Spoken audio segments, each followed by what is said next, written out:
In our continuing report on children living on the streets, Alfred Ocansey uncovers the story of a 13-year-old girl living on the streets of Accra who has been defiled by older men.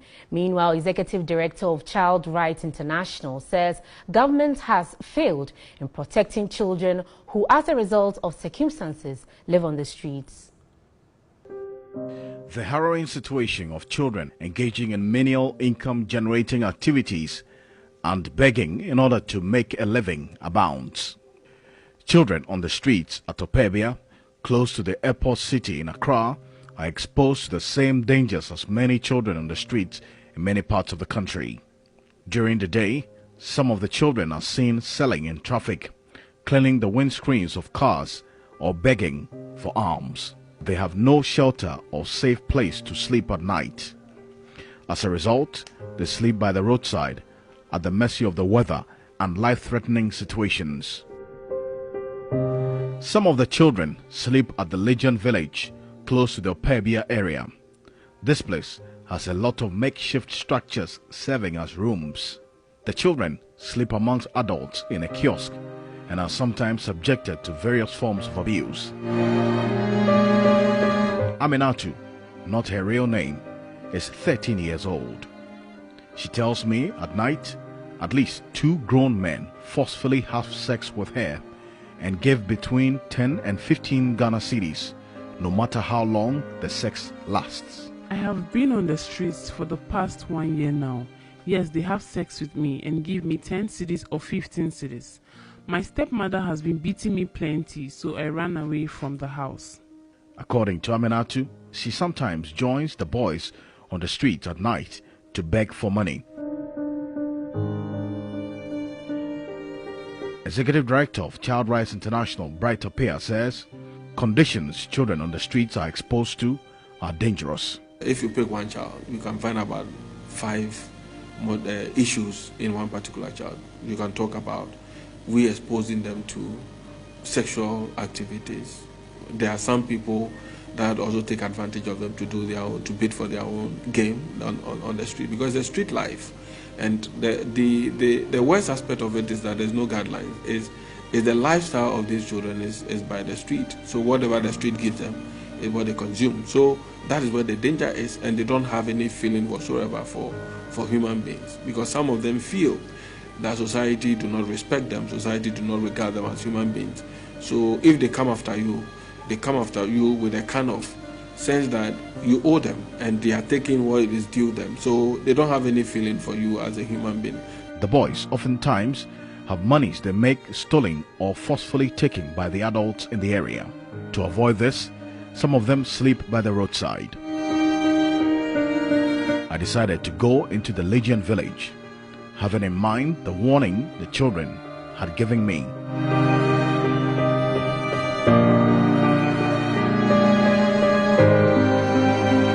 Executive Director of the Jakite Center for Human Security, Adib Saani, revealed some children on the streets are sometimes used as drug couriers. These children are extremely vulnerable because these guys take advantage of their naivety to get them to take part in their criminal activities, and in many cases are couriers for these drug traffickers who might want to move drugs from one location to another under the radar of the security agencies, who might see them as just children and so might not be interested in subjecting them to any form of security checks.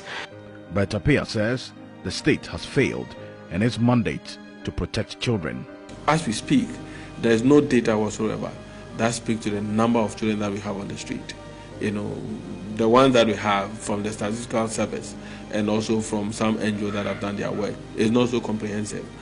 So the minister needs to commit resources to be able to, first of all, do research to find out the magnitude of the issue.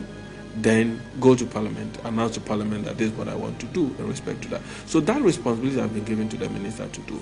Then again, the law says that establish shelters. So it's not just a matter of you saying that government doesn't want to do. It's a demand from the law. But National Director of the Department of Social Welfare, Daniel Nona, says the department lacks the resources to effectively carry out its mandate. We are always looking for people to come in. So we are talking to companies to help. But it is slow. But this one, if there is funds, I think we can easily carry in, and the others are. We are also dealing with these street children's projects. We even have some of them at the Operation Get Off the Street for a better life now. Yeah. That's what we are doing. So we have some of them already at Medina, and we have tried to attach them to tradesmen and all that.